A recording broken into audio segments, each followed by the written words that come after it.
Okay. Assalamu alaikum, everybody. Good evening. Do you hear me? Okay. Good evening, and thank you from the heart for attending this scholarly and interesting presentation by our distinguished guest, Professor Keya Ganguly. On behalf of the conference committee, I would like to welcome, thank, and introduce Professor Keya. Thank you, Keya, for accepting our invitation to be our honored keynote speaker. We're all very grateful to you. Professor Keya Ganguly is a professor of cultural studies and comparative literature at the University of Minnesota. She has numerous publications in these fields, and she's the author of 2 books. The first one, States of Exception, Everyday Life and Post-Colonial Identity, published in 2001 by the University of Minnesota Press. And the second book is Cinema, Emergence and the Films of Satyajit Ray, published in 2010 by the University of California Press. Professor Keya teaches classes on dialectics, global and post-colonial studies, critical theory, and the sociology of culture. Her research focus is on cinematic and literary modernism and revolutionary thought in early 20th century India. Professor Keya is the recipient of several awards, and her rich CV shows her highly active academic career. Her CV is available online for anybody who is interested to know more about this great scholar. Thank you again, Professor Keya. The floor is yours now. Thank you. Thank you, Professor Muna, and thank you all for attending this presentation. Let me first check that you can hear me. We hear you very well. Okay, great, wonderful. I'm very, very honored to share this presentation and evening with you, but I must express my sincere sympathy, my empathy, and my fellow feeling for everything that the people in Baghdad, yourselves included, are going through right now. And I hope that, inshallah, there is some solution that is going to bring lasting peace. I feel somewhat self-conscious about giving a talk on cinema at a very difficult time like this. But sometimes, life has to provide you with an escape or at least a consolation. So I hope that the ideas that I am bringing to the table this evening will provide something like that. Of course, I should also express my gratitude to Professor Muna Al-Alwan for inviting me so kindly to give this talk.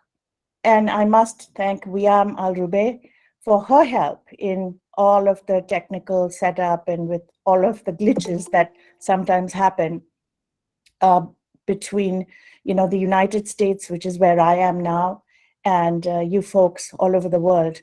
So I do feel very lucky yet again. I have to say, I was in Baghdad with you, perhaps at a different time, a city that as a child growing up in India, I associated with the mystery and magic that was all around us, and with being the center of one of the most marvelous civilizations in the world.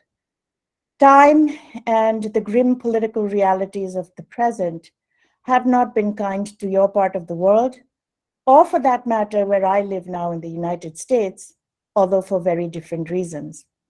Nonetheless, it is a testament to the power of ideas, as well as the resilience of people, that we are fortunate to be able to participate in this conference this evening and yesterday, as well as ongoing, on language as a dynamic means for social and cultural change. So my thanks also to the organizers of the conference for putting it together. When Professor Muna invited me to give this talk a few weeks ago, I told her that while it would be a privilege to do so, I would not have as much to say about language as all of you do in various aspects of your teaching and writing, because I'm a scholar of film and visual studies rather than literature and language. My relationship to linguistic problems is almost always rooted through a consideration of visual and cinematic language. But I was happy to note that one of the conference themes is on media and literature. So I am going to take up this theme by focusing on a problem that cuts across both of them, that is to say, both media and literature, and in fact prioritizes the issue of language, albeit in its nonverbal registers. I'm referring to the issue of adaptation and its role in our experience of movies based on literary works. I will adapt adaptation as a particular way to nuance the question of language and its dynamics by relying on an Indian example. That is what I work on for the most part, South Asia and India. So this is based on the comments I have to offer you is based on a short story by the Indian Nobel laureate, Rabindranath Tagore. And the short story title is Kabuliwala, written in 1892. Wiam, if you could move to the second slide, please. Is the second? Yes, thank you. So I've just given you a very short biography. Many of you will have heard of Tagore. He was awarded the Nobel Prize in 1913 and also a knighthood by the British, which he subsequently renounced because of a very famous massacre during the nationalist struggle. But anyway, the source text from Tagore, Kabuliwala, has been adapted for the screen and stage multiple times and in many languages. Though my references will be to the cinematic adaptations of the story for the Bengali and Hindi language movie-going audiences. Those of you who know anything about India will know that there are several official languages and several tribal, dialectal, and non-official languages as well. Bengali is one of the major languages of literary expression. Tagore himself wrote in Bengali. And Hindi, of course, as some of you may know, is the official national language of India. So both the Bengali and Hindi language versions were directed by two of the most influential names in Indian film history. The first was Tapan Sinha, whose Bengali language adaptation of Kabuliwala in 1957 went on to win honors and awards that year at the 7th Berlin Film Festival, including the prestigious Silver Bear Award, as well as the prize for the best score given to none other than Ravi Shankar, possibly the most well-known classical musician from India abroad. The second movie adaptation was in 1961, as I say, in the national language of Hindi, and directed by Hemen Gupta with the same title, Kabuliwala. Although this version did not do well at the box office at the time of its release, it has been seen as a rich and enduring example of what has been called the Bombay social film. Wiam, if you could move to the next slide, please. So perhaps we can take a very quick look at the idea of the Bombay social film. This is a genre, let me just sum it up quickly, that emerges in the late 40s through the 1960s. And its basic thrust or the impulse of the social film is, of course, to focus on questions that had to do with the transformation of Indian society from a colonial to a post-colonial society, the redistribution of wealth, the movement of the poor from the country to the city, and so on. So the social film focuses, for the most part, on social, political, and historical issues, and tries to do it in an aesthetic register as well. And this is part of the issue that I want to get to with the problem of adaptation. So it was very well received, this version, even though it was not very popular at the box office, mostly because it is a sad story and, you know, the Indian movie-going audience is by and large looking for escapism rather than social commentary. But I'm getting ahead of myself because although I want to come back to the issues that the film treats, which have to do with displacement, love, and loss, these are all issues that you, more than I, perhaps, although I myself am a displaced person, can identify with, can empathize with. That is the sort of major emotional pull of this particular film. But before I get into it, because before we can take these two adaptations up, I think it's important for me to give you some historical context to the landscape of Indian cinema, which may not be familiar to all of you. I do know that Indian films have been a very popular export in locations such as the Middle East, and this popularity is of fairly long duration, reaching its height in the 1960s and 70s. In fact, when I was looking into the topic of the reception of Indian films in Iraq, I was struck by a news story that appeared in Arab News Online in 2012 about an Iraqi shopkeeper who started his business in the 1960s, selling cassette tapes of songs from Indian films that were screened in Baghdad's movie theaters. He echoed a sentiment that I have often heard from many people outside India, whose childhood memories center on their nostalgic associations with mainstream Indian or Hindi films. So this gentleman says, and I quote from him, "Old Indian movies taught you how to behave with others. They taught you manners, they built your character." That's the end of the quote. And that's what Adil Hamid Khalaf was quoted in the online feature. And I think it's worth noting what underlies such a statement, namely that the popularity of Indian movies abroad, particularly outside the West, had precisely to do with their ability to evoke bygone values and worldviews that have been lost in the scramble for modernity. The paradox here is that cinema is, of course, a modern and technologically mediated form.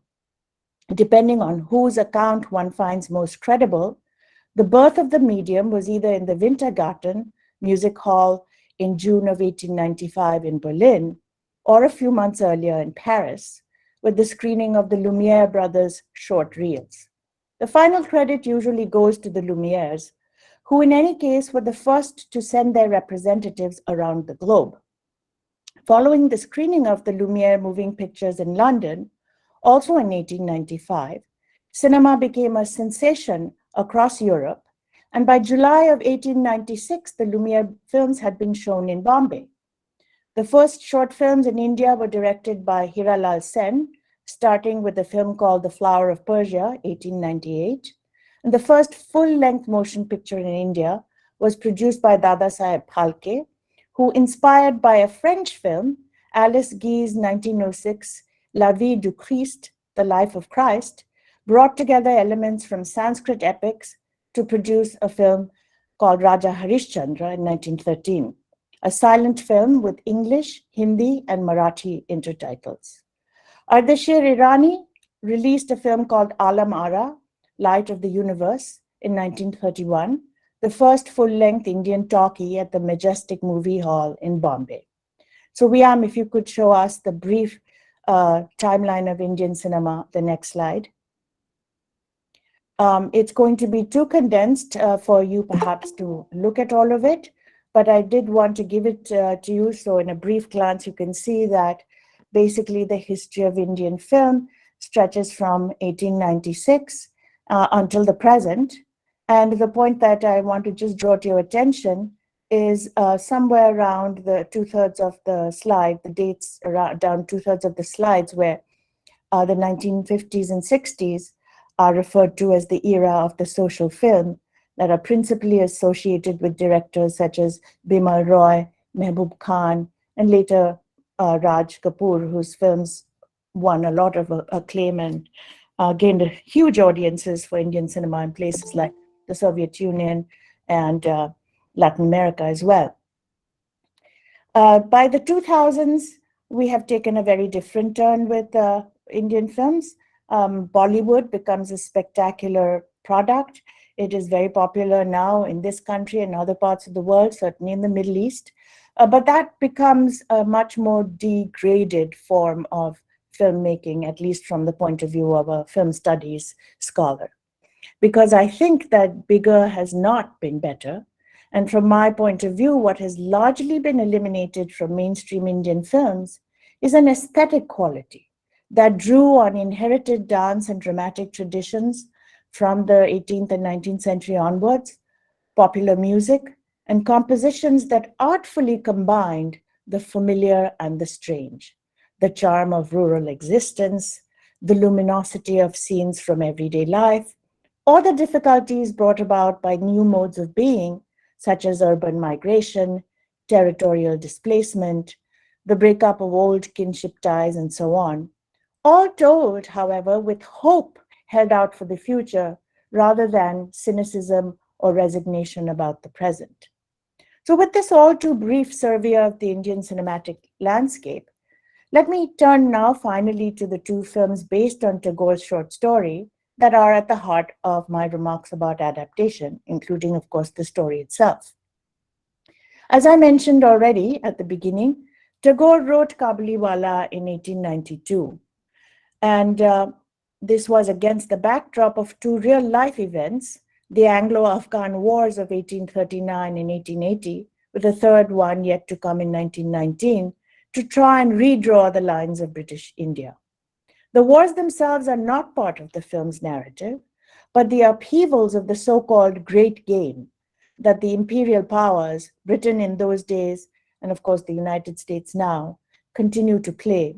This is what provides the historical rationale for why the protagonist in the story, an impoverished Afghan man named Rahmat, ends up in Calcutta, then the capital city of India, hawking dried fruit, nuts, and a few shawls on the streets of the city. In the interest of time, I've put a summary of the plot in the next slide. So, Wiam, if you could put that up, please.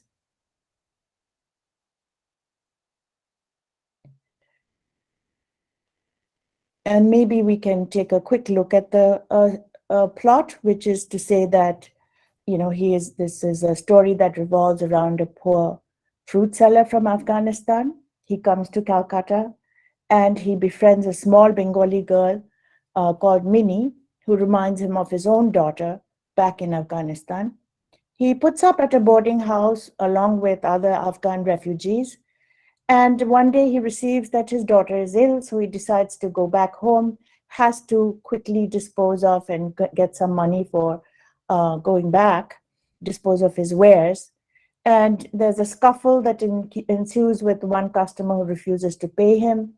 Rahmat stabs the fellow and ends up in jail, although for stabbing and killing a prisoner, a person, the traditional, conventional sentence is death sentence, but he gets 10 years. And when he comes out, he gets 10 years partly because he's such an honest man and he tells the truth. So when he comes out 10 years later, he goes back to the little girl's house, the little girl named Minnie's house, but now that is actually her wedding day. So this is kind of the heart of the story. And he realizes, of course, that his own daughter is probably not going to recognize him 10 years later, just as Minnie doesn't. So the issues that I want to take up is that although the conventional understanding is that adaptation involves adapting one form of expression for representation in another, the default assumption is that language, qua language, is the privileged site of exchange between a source text and its translation into a visual image or music or theater. Of course, no sooner than one pauses on this idea, it becomes quite clear that apart from the adaptation of words into other symbolic and representational forms, there are many more mechanisms by which adaptation serves as the ground for the production of meaning. As for example, when historical and political facts are adapted into novels and chronicles, or literature takes its cues from photography rather than the other way around, as is the case, for example, with André Breton's famous surrealist novel Nadia, or W.G. Sebald's novels such as Austerlitz, as well as Franz Kafka's unfinished novel America in the Western tradition. Also, the same can be said of adaptations of music into visual art, such as the 19th century British painter James McNeill Whistler's evocative paintings entitled Nocturnes, One with the subtle blue and silver title is shown in the next slide. So if we could have the next slide of the Whistler painting.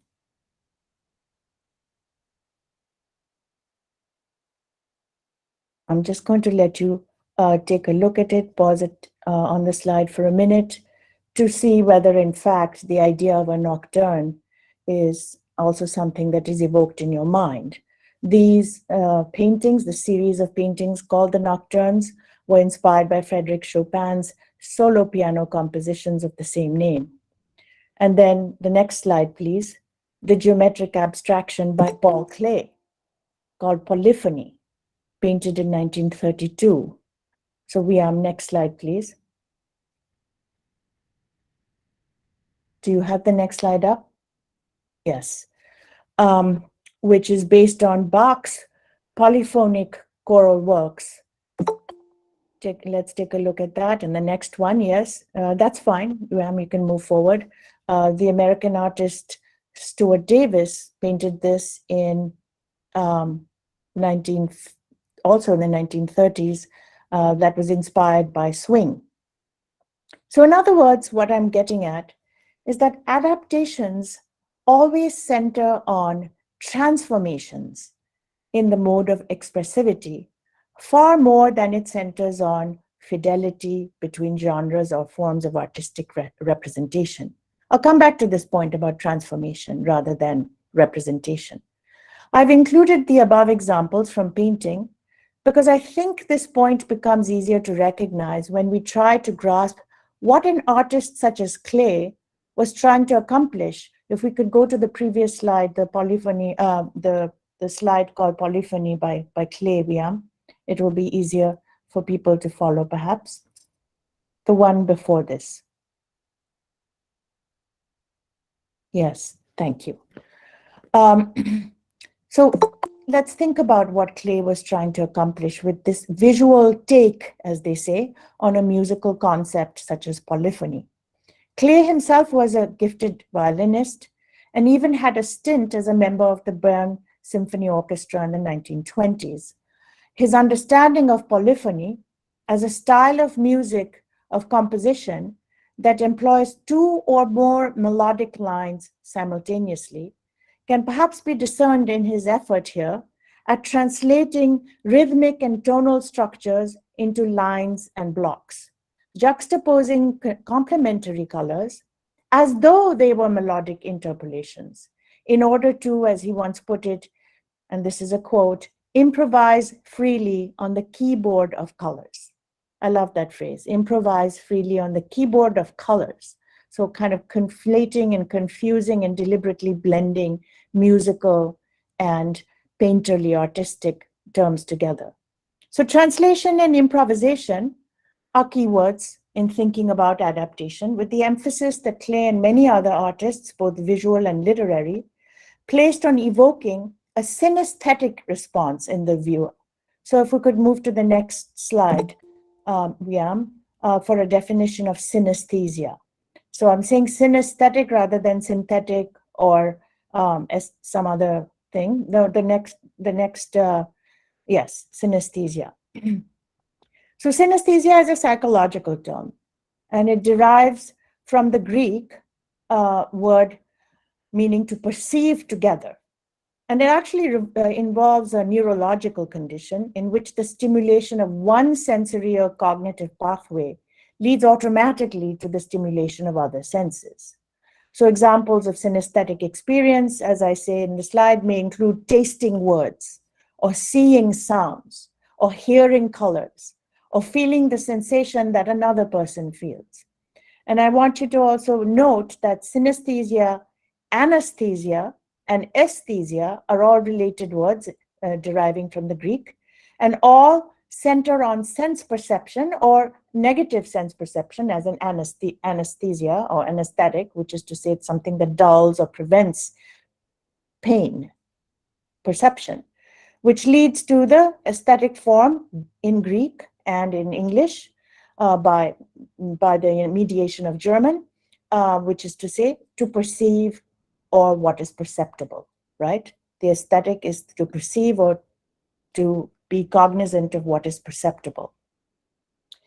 With this notion of synesthesia, then, we can see that the conventional sense of adaptation, which is premised on fidelity or faithfulness to an original, is quite distant from the idea that adaptation evokes or conjures something genuine and embedded in an original that is enlivened by the adapted form.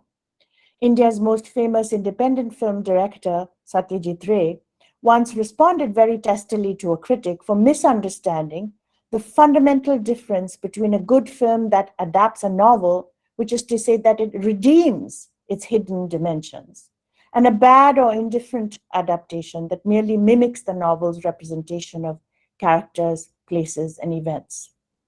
Frankly, I too am irritated when people ask me if a certain film is a faithful adaptation of a novel.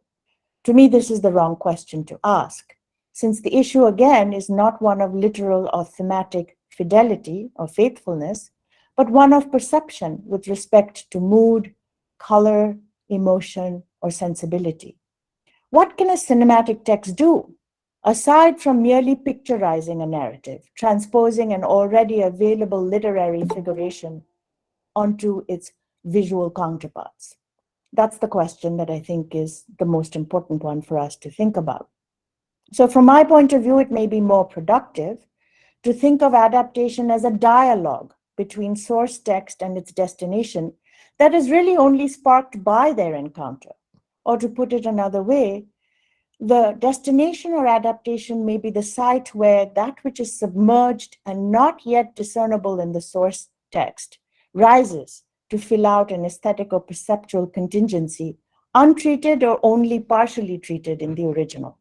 It is not a dialogue in the sense that words are exchanged, but rather that a particular idea emerges from the texts rubbing up against each other, provoking and even thickening the source material. We might thus say that it is in the adaptation that the original lives on, as enhancement rather than impoverishment. So at this point, it would make sense for me to show you a clip or two from the versions of Kabuliwala that I'm going to move to, but because it's impossible to show clips across these platforms, which may block them, I decided not to take that risk. I'll have Wiam just put up the next slide, just so that you can at least get a sense of the two directors about whose filmic adaptations I'm talking about. This is Tapan Sinha on the left, who made the Bengali adaptation, and on the right, Hemen Gupta, who made the Hindi adaptation in 1961. And I hope to leave you with some points to ponder regarding adaptation as an aesthetic rather than an apodictic, which is to say, clear or causally established proposition. So adaptation is an aesthetic proposition rather than a descriptive or causally established proposition. To return to Tagore's story, which has been a required reading in high school curricula throughout India, it was written in his native language of Bengali. It was first translated in 1910. And remember that he wrote the story in 1892. So by 1910, it was translated by the Irish teacher and social activist, Margaret Noble, later known as Sister Nivedita after she became a Hindu nun and remained in India as a freedom fighter until her death a year later in 1911. She was a major figure, as I say, in the nationalist struggle. But as her translation effort also shows, she contributes indirectly to the conversation we are having now, to the extent that she translated the story because cross-cultural communication is an important objective that translations and adaptations both exemplify. Anyone familiar with Tagore will know that he was a polymath, having made unparalleled contributions to everything from language and literature, as well as politics and history. He wrote a very famous essay that some of you may like to look up on nationalism. It's called Nationalism, as well as he also made contributions to music and dance. Even in this short story, which, as you recall, is based on a very simple fable, a simple tale of an Afghan fruit seller in the city of Calcutta and his friendship with a small girl, even in this format, he tries to introduce a much more complex fold in our understanding of language. So if we can go back to that plot summary and slide 5, Liam, that might be helpful for listeners as we go through, as I go through what remains of my talk. So we may recall that it centers on the friendship between a 5-year-old girl named Minnie and the itinerant Afghan fruit seller Rahmat. In the original, the narrative movement is focalized through Minnie's father, a writer working on a novel.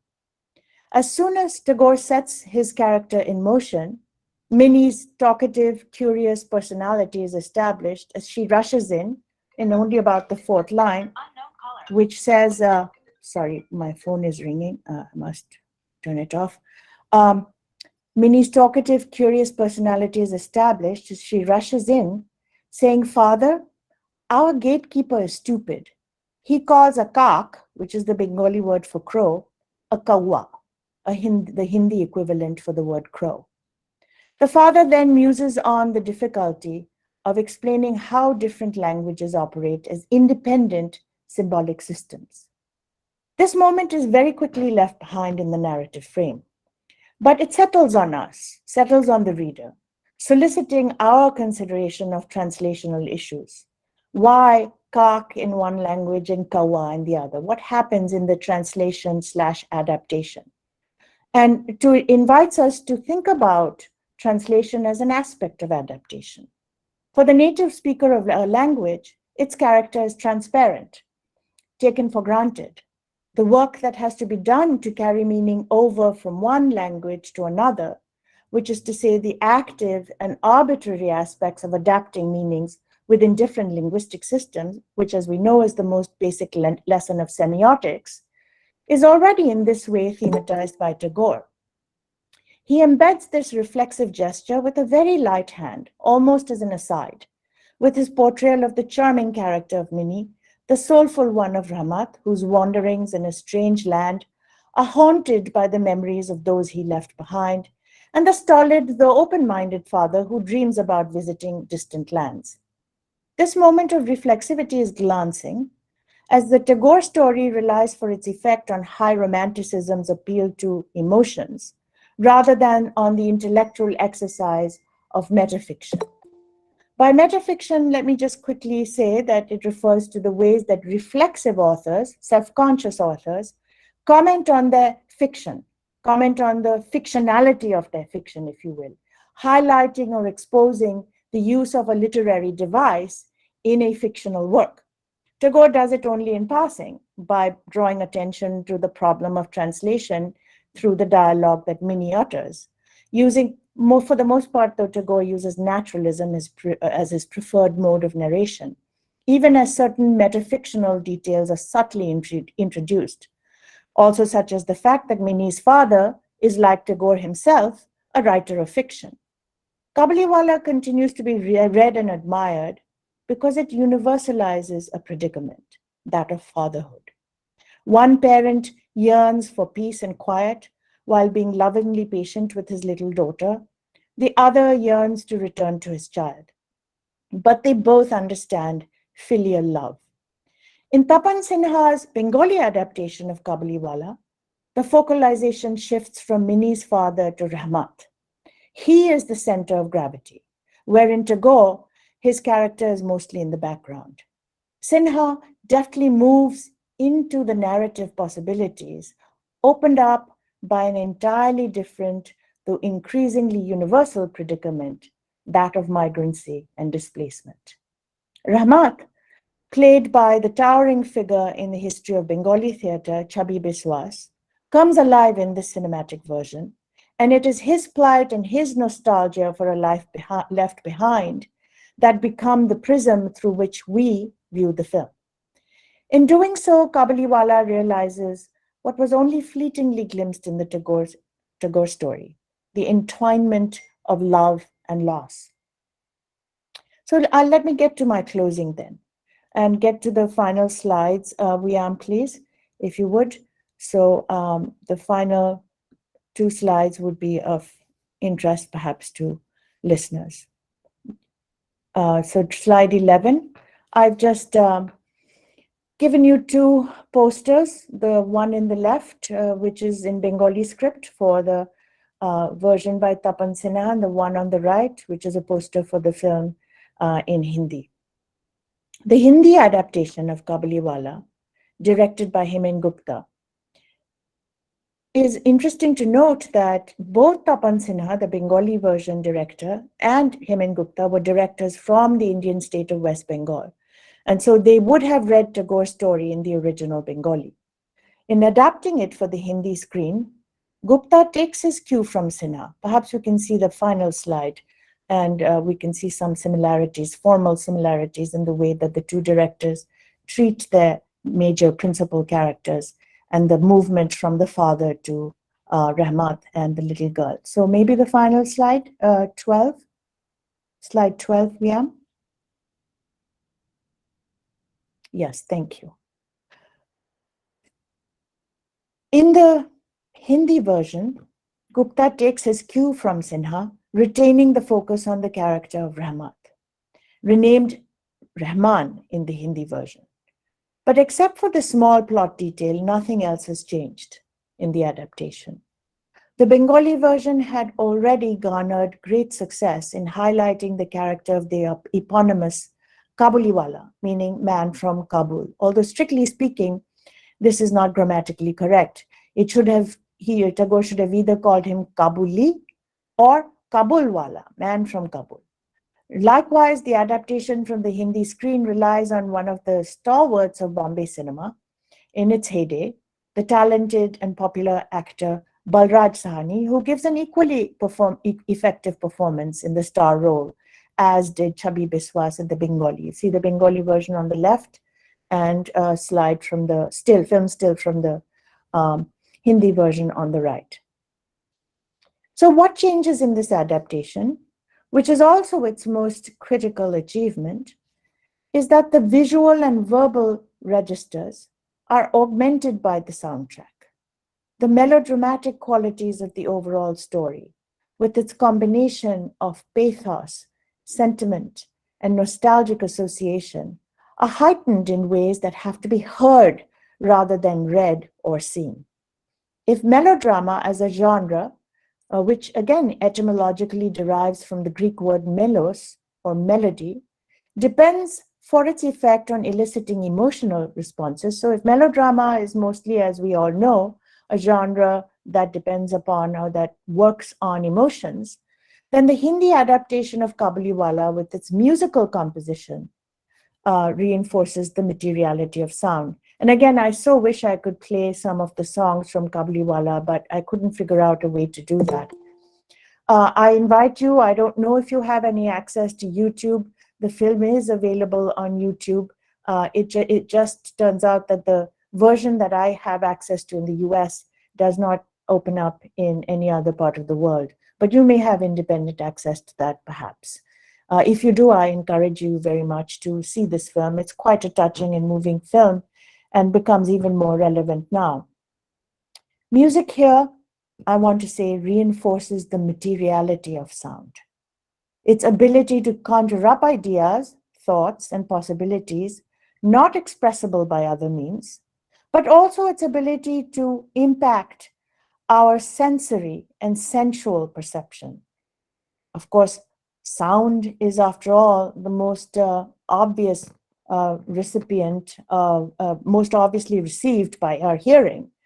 But music also touches us in other ways. It touches us, the frisson of music, the shiver that we sometimes get when we hear a musical sound, or produces a physical response in the form of tears or smiles, and sometimes in yet another synesthetic impression brings a color to mind.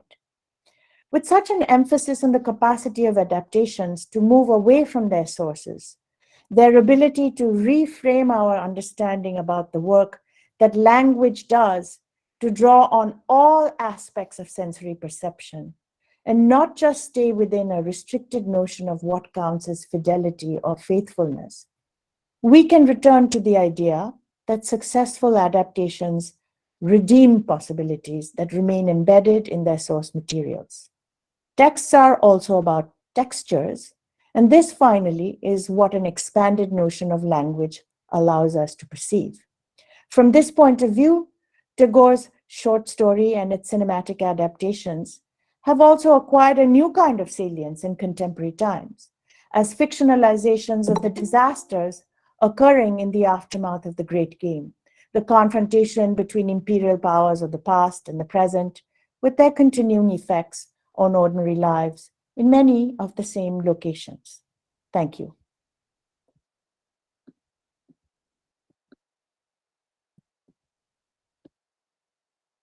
Thank you very much, Dr. Keya. Thank you so much for this very interesting and really informative presentation. Your topic is new to us, and we have learned much from your superb presentation.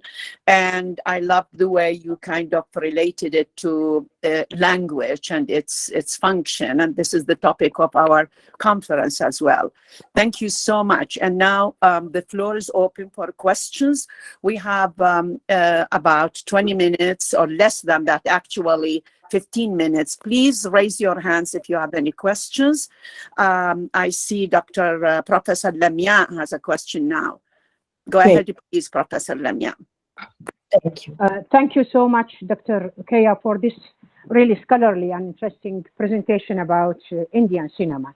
In fact, I have been watching Bollywood films since 1980s, and I find really such a great change in the, especially in the female, in the representation narratives and adaptations of females' roles in and position in society. Don't you think that this is due to globalization and diaspora Indian filmmakers that really make such a change? Because I really feel they used to show women as loyal to their ancient traditions, Indian traditions, and also to the belief system. But I can't find this anymore in the modern films. Right, yeah. Right. Thank you so much. Yeah. Professor Lamia, that is a very, very interesting question. I'm going to try to answer it in a way that may or may not be all that satisfactory. Yeah. Part of the problem that we encounter is whether or not, or what you're calling globalization, what we may also refer to as westernization, and also West toxification is another way I've heard it be said. What are the pros and cons, right? What are the benefits and what are the disadvantages of that? As far as Indian society goes, it's a very strange and very contradictory kind of place, complex place, unsurprisingly.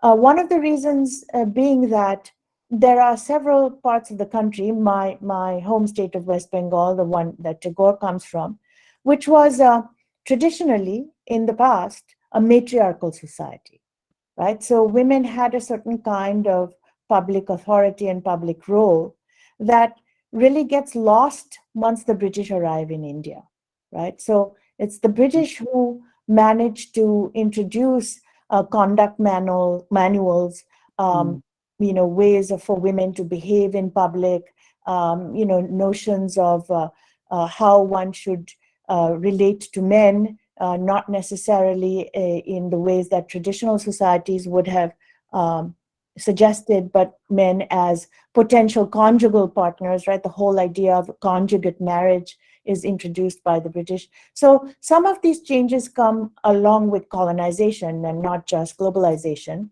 much later. But the point that you're also bringing up is an important one. On the other side of the ledger, women's education, women's entry into the political sphere, all that starts to happen under, in the late 19th, early 20th century, once women also enter the nationalist struggle. So it's of longer duration. But the particular kind of representation that we find in Indian films of women who are free to pursue their careers, who dress differently, who are perhaps even aping Western manners, that's the other side of the ledger. And I think it's a very open question as to whether that has produced better films or worse films. And I think that part of the appeal of the 1950s social film was that it gave people a kind of a new appreciation for what other models of femininity might also be able to express. Yeah, yeah, you're right. I mean, I really feel that they used to be perfect representation of realities, you know, Right. with the old ones I used to watch. So when I compare them now, they are different, far away from realities. Thank you very much for your answer. Yeah, very satisfactory. Thank you so much. Yeah. Thank you, Professor Lamia. Now, thank you. Dr. Alpha has a question. Please, Alpha, go ahead. Thank you. Good afternoon, everybody. Thank you for this insightful presentation. I really like it very much. My question is about adaptation. Do you think that adaptation is a process of transformation or re-representation? And my second question is that if we want to think about adaptation in terms of a criticism, where can we place adaptation in terms of, or we can link it to imitation, expression, pragmatic, or objective representation, or expressive? These are my questions. Okay. Well, thank you very much for that question. So the point that I was trying to make is that there are, certainly when we're talking about cinematic adaptations, which is my, which was the kind of focus I was trying to raise to your attention. When we're talking about cinematic adaptations, there are plenty of bad adaptations, right? Which is to say, adaptations that merely try to mimic what a literary text might be saying. So that it is a kind of mechanistic or slightly flat rendition of a literary problematic into a visual one, where the visual is simply imitating or representing what the literary text says. As against that, contrary to that, there are adaptations that try to do something that is hidden or submerged in the literary text, that the literary text may not yet have found a way to voice, right? That may not have found a way to bring to the viewers or readers' attention, that the visual text in this instance is able to capture, right? So in that case, it conform more to what you're calling expressive, or what I was calling transformative, right? Something has been transformed in that encounter between the literary and the visual text. Why the emphasis on transformation? Well, one reason that I was hoping would come through is that we think of language as the most, what's the word I'm looking for? The most evocative way to bring an idea into a reader's mind, right? Because language simply gives you an idea and you have to think about it in your head, right? You have to think about what an author is trying to say. You have to draw the picture, as it were, in your mind's eye. That notion of language has been very dominant. And it's in cinema studies now that we begin to see that notion being displaced by the possibility that cinema isn't just about a picture. Cinema is also about other forms of sensory perceptions. Like I was saying, when you see a scene that touches you, you might actually feel it on your skin, right? Or you may look at a scene and start to feel, one of the films that I've written about in my Satyajit Ray book is a film in which there is a long scene of a woman swinging on a swing, right? She's swaying back and forth on a swing. And he keeps that moment, which is also actually from a short story by Tagore. He keeps that focus on that scene for so long that you as the viewer actually start to feel dizzy, right? So a visual image is, embodying itself in the body, right? In a completely different sensory register, right? So that form of transfer, if you will, of sense perception from one domain, sight, to other domains, touch, sound, hearing, even smell, right? Mhm, Proust's mhm. famous novel, Remembrance of Things Past, is all about the fact that, sometimes when you read a word, you can actually smell something. So he, as a young man, when he reads something, he remembers the smell of his grandmother's Madeleine. Yeah. Yeah. So Yeah. that transfer is what interests me much more than this question of re-representation. I don't know if I've answered the question. Yeah, it is just like, if you allow me, it is just like in a drama, we call it the removal of the fourth wall.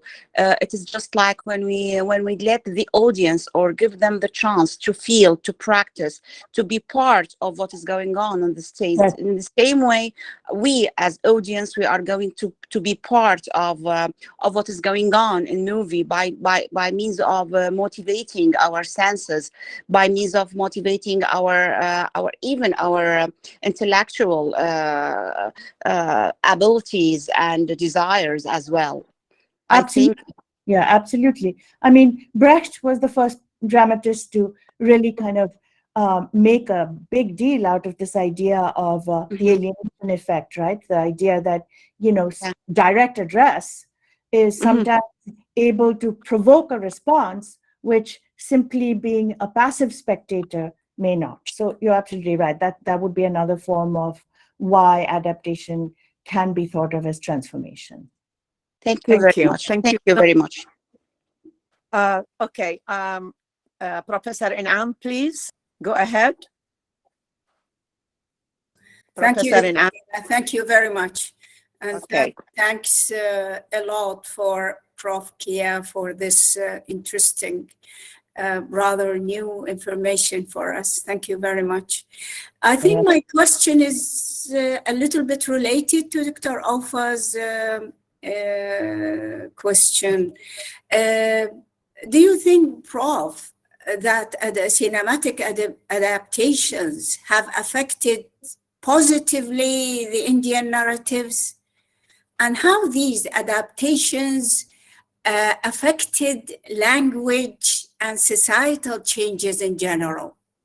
Thank Right. you. That's a very, very large question. Thank you for it. Let me try to sort of scale it down to a level that I feel, Professor Keya, sorry to interrupt you. We have only 7 minutes left. And so when you said this is a very large question, I thought you have, so go ahead, please. Just keep in mind that we have only 7 minutes, and probably there are others who would like to answer, to ask questions. Go ahead, please. I will try to keep it very brief. I think cinematic adaptations have not changed society, right? Cinema cannot change society, right? Only society can.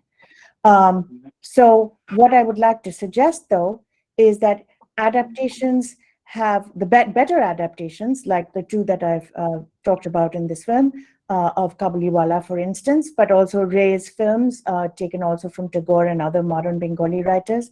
They all try to make a problem that was settled a new kind of problem, right? To sort of re-problematize an issue.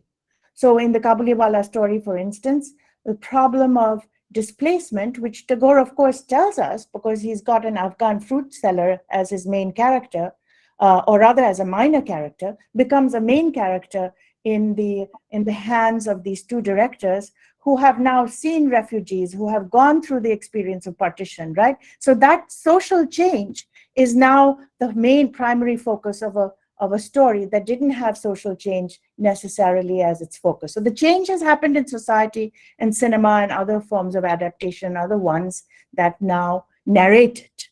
They are not the ones that change society. They are the ones who find a way to recreate and re-dramatize that problem.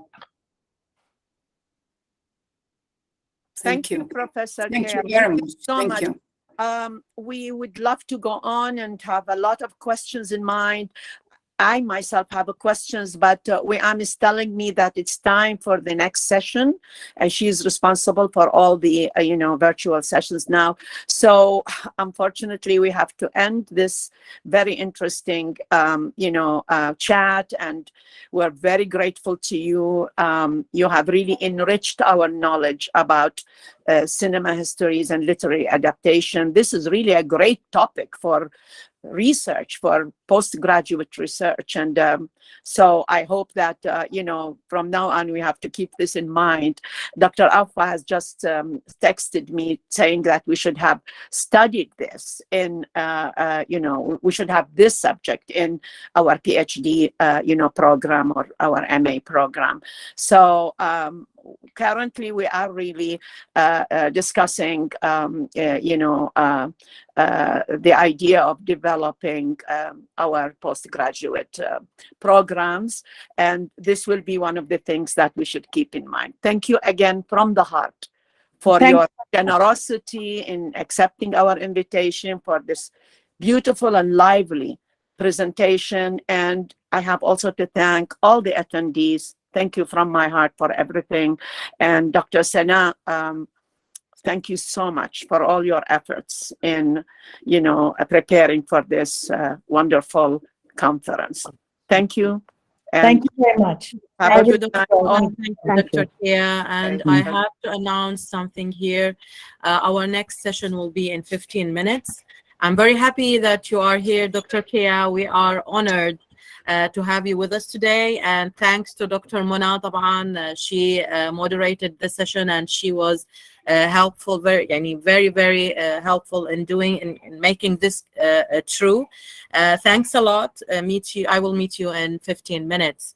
Thanks, everybody. Thank you very much. Thank you. Thank you. Have a good day, Dr. Keya. Thank you. Thank you.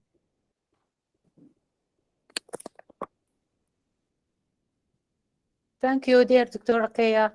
Thank you very much, Wiam.